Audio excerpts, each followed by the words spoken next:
So I'm going to now ask a question that combine both theory and practice. So it's going to be difficult. So what is your take of the yin and yang when you read like a classical Chinese medical text such as Huangdi Neijing? Because they talk a lot about the yin and yang, right? And when you're practice in your clinic, what are the manifestation of yin and yang? So you talk a lot about the yin and yang. How does it show in a body? When you talk about balance, the yin and yang, right? So we can understand the illness as imbalanced yin and yang. So how it shows up, in your clinic? What is the manifestation in illness in terms of yin or yang? So you can talk about excessive yin, excessive yang, or imbalance of yin and yang. Yeah, let's start from the Huangdi Neijing. So what is your take of the Huangdi Neijing about yin and yang? So we go back again to the question of sciatica. Yes, that's a great case. Well, with the sciatic nerve syndrome, or what I would refer to as the gallbladder meridian qi disharmony syndrome, well, by the nature and the manifestation of the pain, you can determine whether it's actually a yin or a yang condition.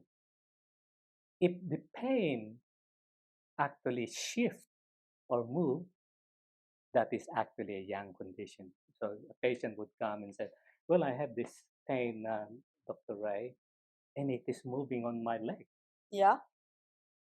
So the movement itself Yes. reflects the yang condition. So that's a yang condition if it moves. Yeah. And then there are some patients who would say, well, I have this back pain, and it is actually alleviated by a hot pack. Oh, so if you apply a hot pack on it, then it becomes good. Oh. Well, that shows that if it works that way, then that sciatic nerve condition is a yin condition. It's a cold condition. So you can see here, if you go to a tissue therapist and you have a painful sciatic nerve condition. Oh, they usually just give you an ice pack, no matter. they give you ice pack. And sometimes, would that make it worse for a yin condition? Yes, well, from the perspective of Chinese medicine, that's why it's important to know the yin and yang of things. Yes, yes. If it is a yang condition, yes, if it's a hot condition, you will feel better. You don't apply a hot pack. You put an ice pack. Oh, you won't apply. You would apply if it's a yang condition, you would apply a yin therapeutic approach. Right. You take a yin approach. Yes. So, and if it is a yin condition, you would adopt a yang therapeutic approach. What do you mean the yin approach or yang approach? Well, like the case of if it is alleviated by warm pack. So that is a yang approach. That's a yin condition. That was a yang approach to treat a yin condition. Is that what you mean? No. If it is a yin condition, yes, it is alleviated by a hot pack. But the hot pack is a yang, right? Yes. So yes. So yes. You would have you are using a yang condition, a yang therapeutic approach to deal with the yin condition. So you kind of balance it out. This is So this is where I'm referring to the tissue therapist approach. You use whatever the condition is, you use a cold a cold approach. Yes, that was a yin method that you actually reduce the yang. But the patient, if it's a yang condition, it should be okay. So what happens is that if a patient is suffering from a young condition like pain, which is wherein the chi moves, Yeah. Yeah. wherein the pain actually moves, it shifts. If you apply a cold pack, that will dampen the flow of the chi. Oh, And not only that dampen the flow of the chi, it will also dampen the flow of the blood yes. because the chi leads the flow of the blood. Yes. Yes. So if you damp the qi flow or the blood flow, Yeah. you worsen the condition, Yes. right?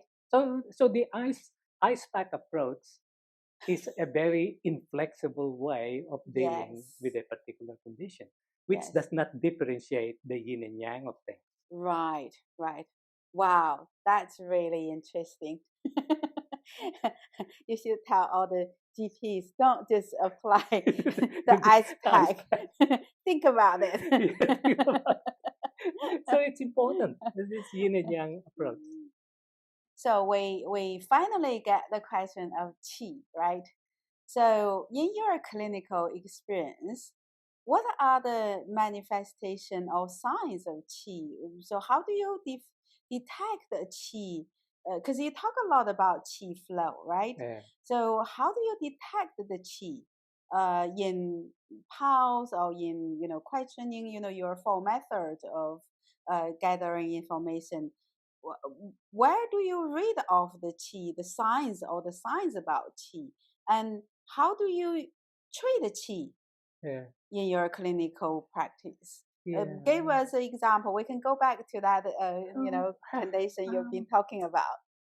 I think I'll give an example of a patient that I treated many years ago. Yes. She's a woman patient, middle aged, and she came to cessation of smoking once she Oh, stopped yes. smoking. So and there's a cessation of smoking, and I think plus some lower back condition or whatever it was. Anyway, so I use certain points along the kidney and gallbladder meridian. Yes. And then after stimulating the needle, well, this patient told me, Ray, I said, I can feel some sensation in my back. Yes. So I told him, well, I said, don't be afraid. Mm-hmm. That is your life force. The Yes. life force that's coming from the kidney meridian. Mm-hmm. Oh, that's um, so um, so that's one example on how you use to detect the flow of chi in a particular patient. The patient would Oh, actually tell you what they feel, yes. and basically what you feel, a patient feels, is very important in giving any therapy in Chinese medical therapy. Oh, I think I heard the term of 得气. Yeah, the Means dirty. that once you put a needle in, you Mm. do a bit of slight stimulation, and you ask the patient, "Do you feel anything?" And they will say, "I feel numbness, or I Yeah, feel yeah. So kind that is of a heat yeah, sensation, something like that." Is that true? yeah. That's true. That's the dirty to um, wait for the coming of the chi, Yes. the coming of the chi. Um, and but because acupuncture is very new in Australia, Yes. it is hard to do that compared to doing it in China.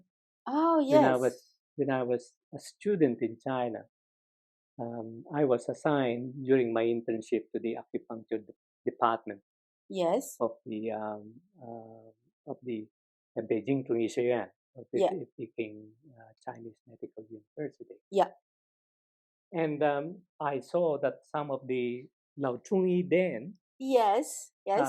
were stimulating certain points, Yeah. and then they would really Oh, pretty hard. hard, Yes. from the needles.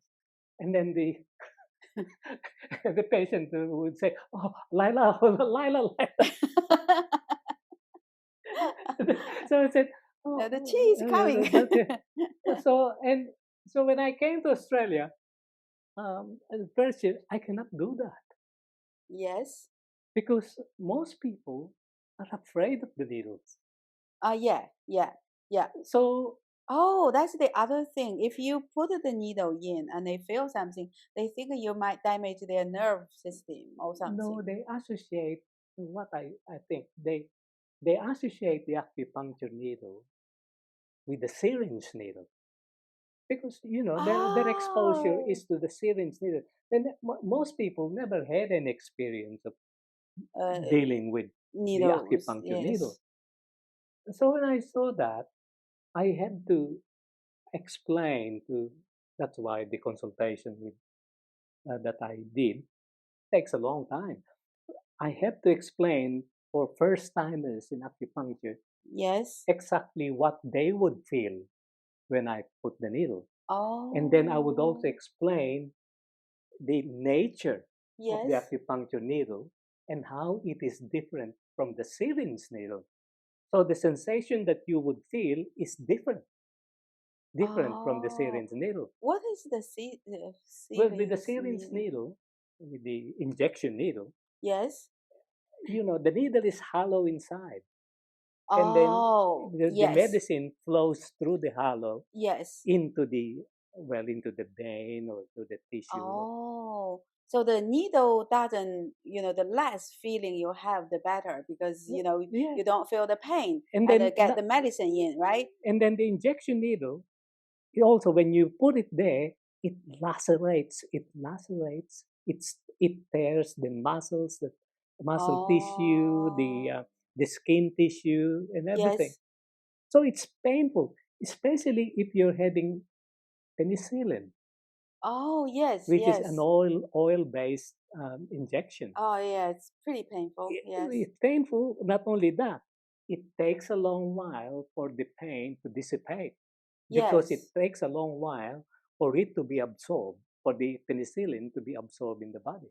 So it's Yeah. painful. Yeah. So I explain all of these things, and then that the tip of the acupuncture needle is not actually sharp; it is roundedly sharp, a polished sharp, Oh, and right. it is shaped like the proboscis of the mosquito.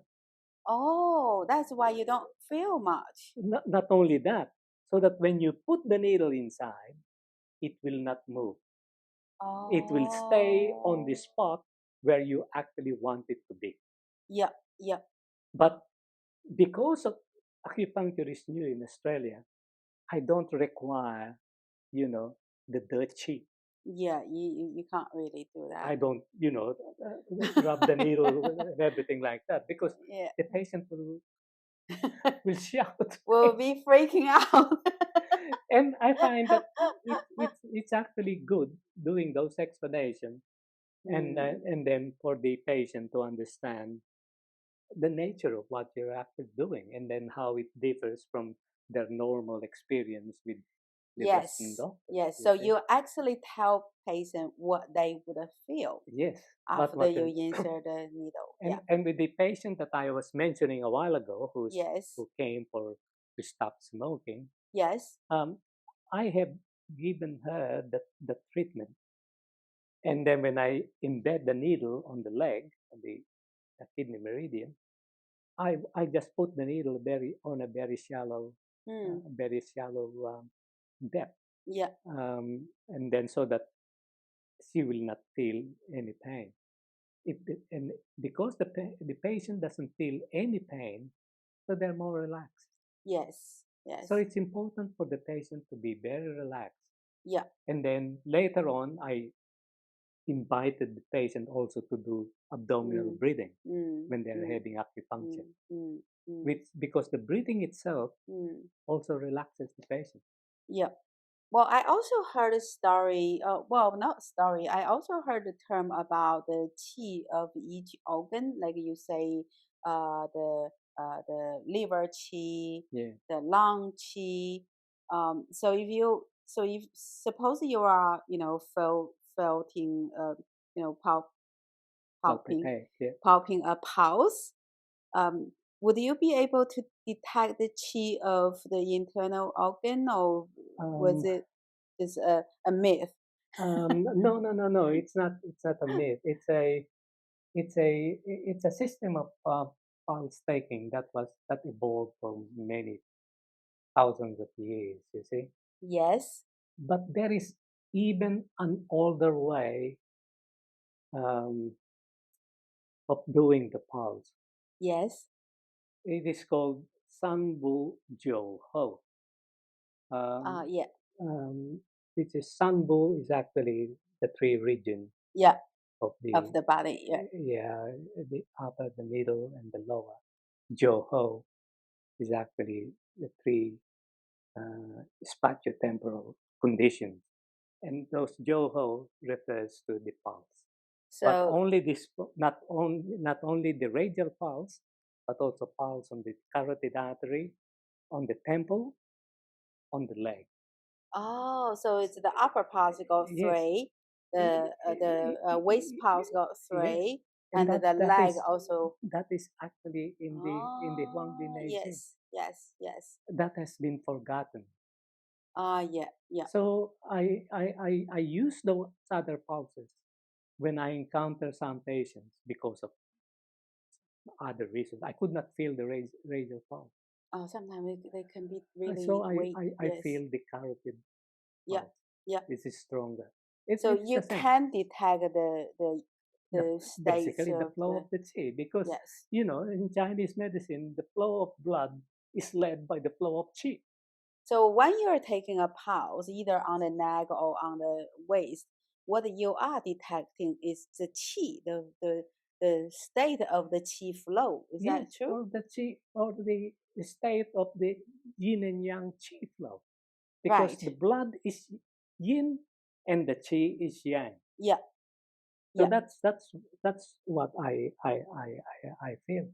So when So you're feeling a pulse, you were detecting the yang, which is the qi flow, yeah, and the yin, yeah, that is the yeah, blood yeah. flow.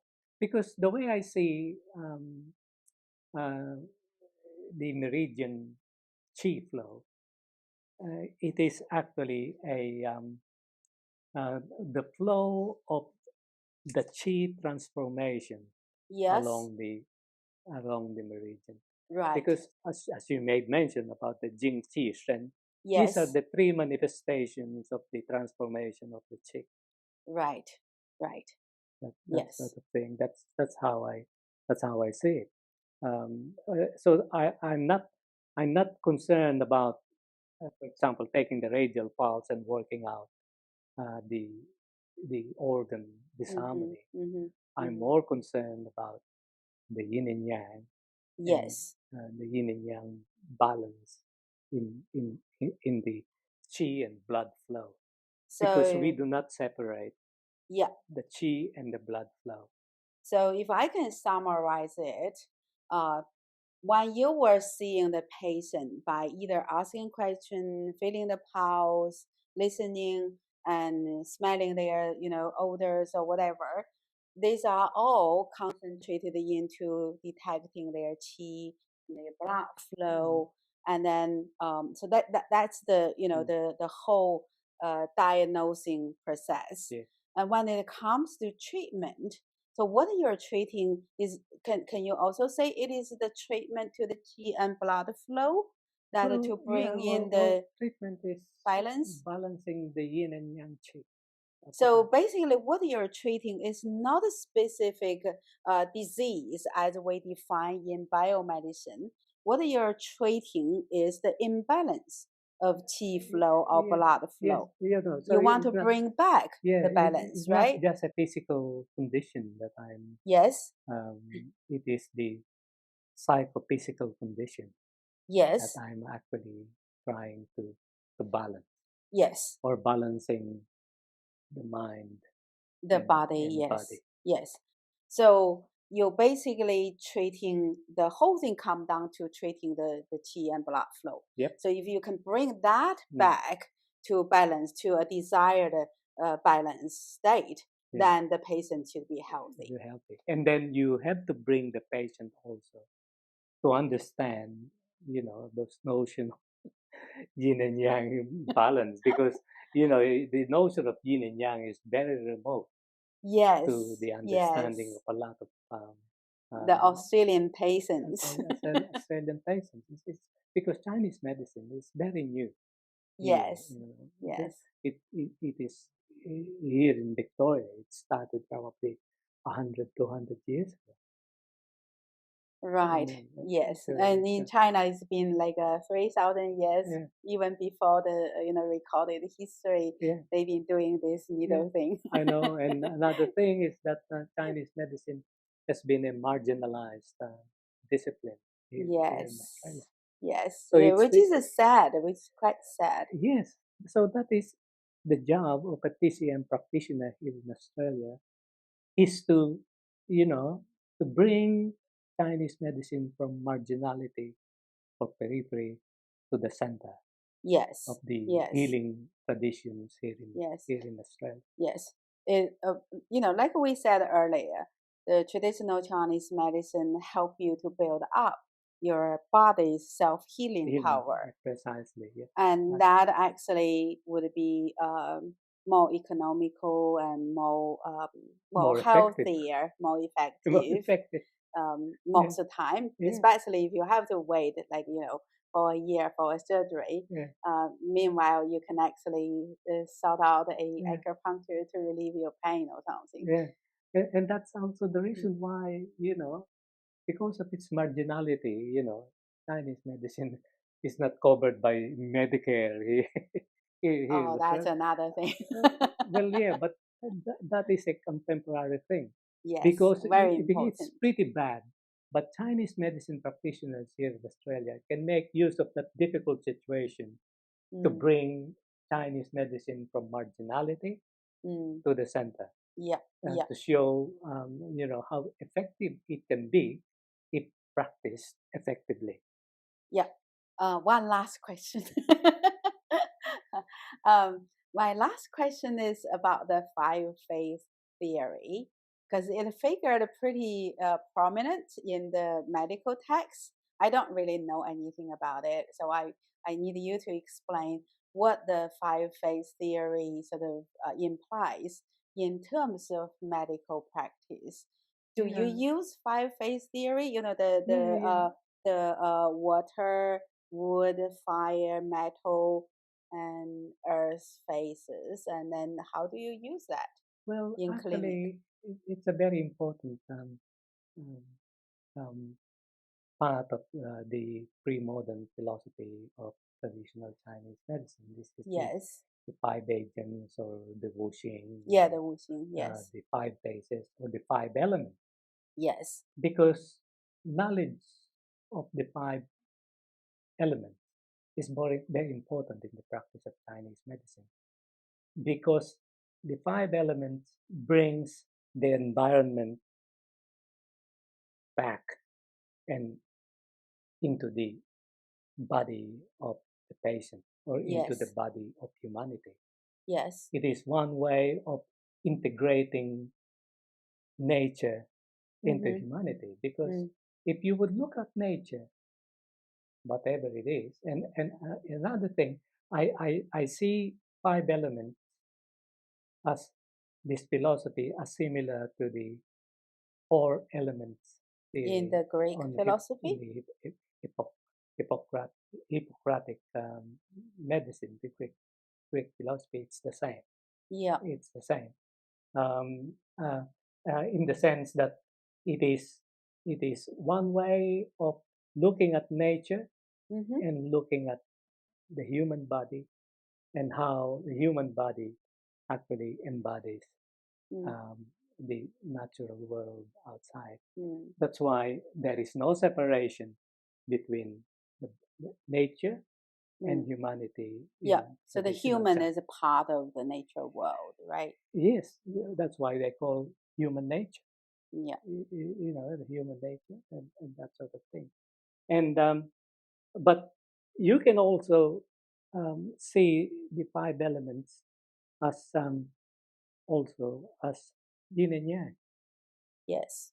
Because the the fire, wood, they're actually the yang aspect, Yeah. and then the the um, the water and and move on to and metal. Yeah. It's actually the yin element, Yeah.